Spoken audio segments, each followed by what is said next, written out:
Hello everyone, this is A's Game Closet, and this is part 2 of my little quiz show for Lee.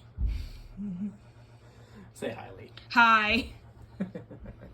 So, shall we continue? Absolutely. Currently, you've only missed one, maybe two if I'm being particularly mean. Yeah. So, next up is Kindle. A 4-cost spell that deals 3 damage and allows you to prep a single spark on top of it. So it counts as an extra breach specifically for a spark. So when you said, the way you said, a single spark... There are ways to get multiple cards on a single breach.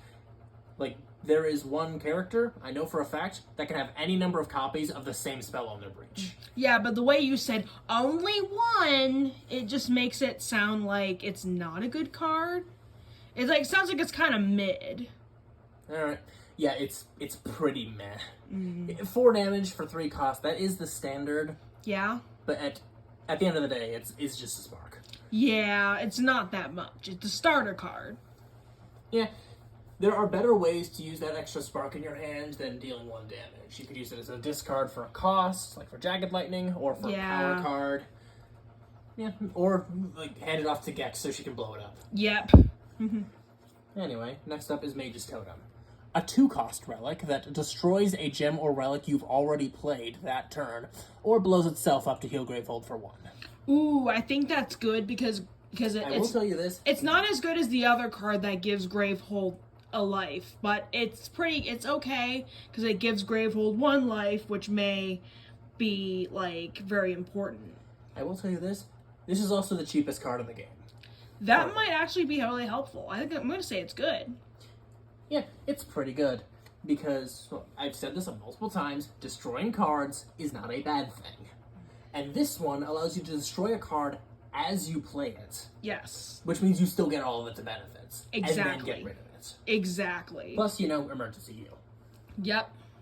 So, yeah, it's pretty good. Bloodstone Jewel. A 6-cost gem that gives you 3 mana, and the first time you buy one on a turn, gain one on a turn, it gives you 3 mana instantly. I guess that's good because 3 mana is quite a bit. I'm gonna say it's, because I know there's some things that cost like 4 mana and 5 mana, but there's a lot of things in the game that cost 3 mana. Or some multiple of 3. Yeah. Wait. I'm gonna ask for a hint on this one. I'm a bit confused. Okay. It doesn't actually matter who gives it to you. As long as you get it for one reason or another, you get 3 mana. And even if, say, Mazahedron can use a starter card to gain 2 mana, but the next card he gains goes to someone else. Him gaining that card and then handing it off still gives you 3 mana. Obviously, it doesn't give you any mana if it's not your turn, because you can't do anything with it. Yeah. So I'm going to say it's okay.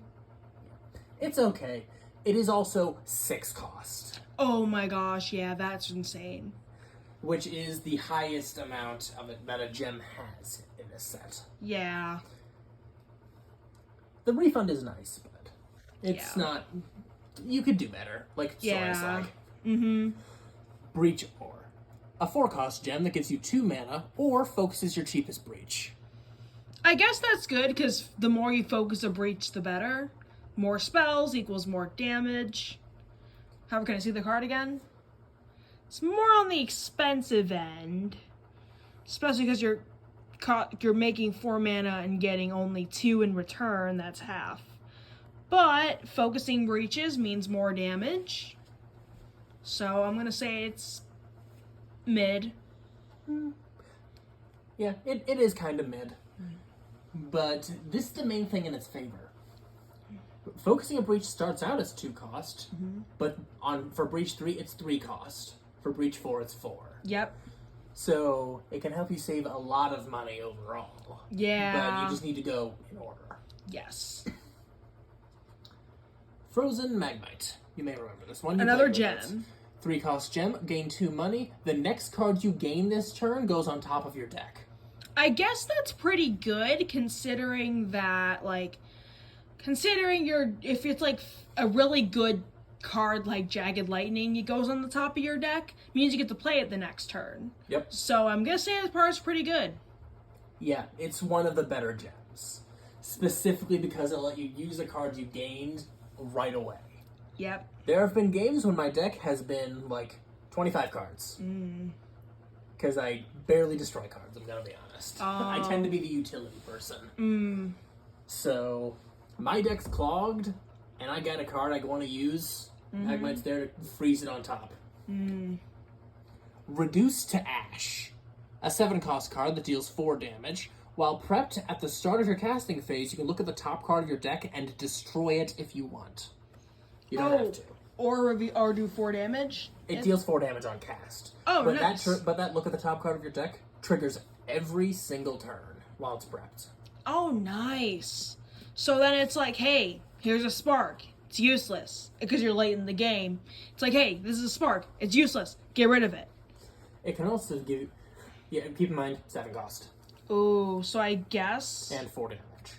So, I mean, it's a little expensive, but I'm going to say it's good.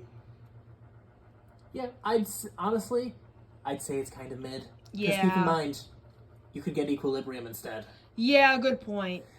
It is one of the most consistent destroyers, but the thing is, you're working off a loaded dice here. Yeah. Because you have no idea what's coming up off the top of your deck.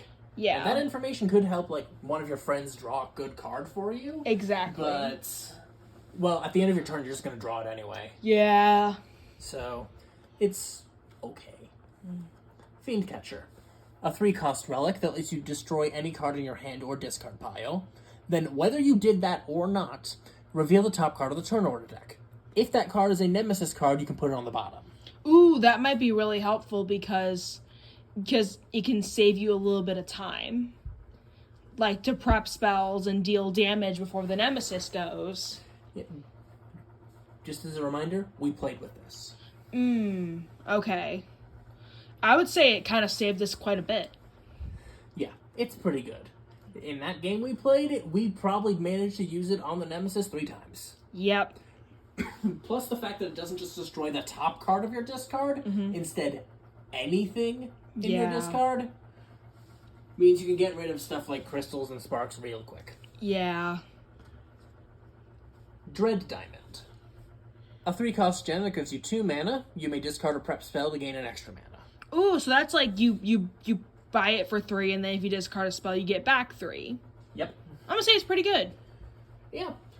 Because you could absolutely just load a spark in and then immediately get rid of it. Yep. And again, gems typically only go up to 3 mana. Yes. So yeah, if you have the spells you don't really care about casting, then go right ahead. Okay.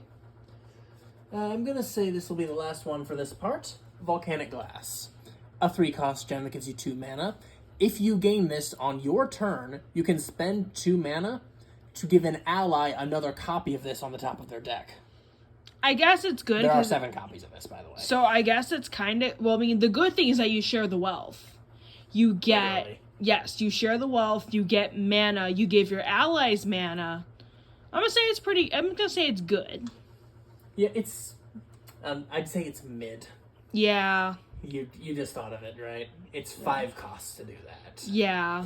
And it is 2. So, there's better options out there, but I'm sure no one would refuse 2 extra mana on their next turn. That is true. Anyway, that'll be it for this one. Your current guesses stand at 5. What? Okay. So, we'll see how you do in the final part. Okay. Have a good day, everyone. You too. Wait, what?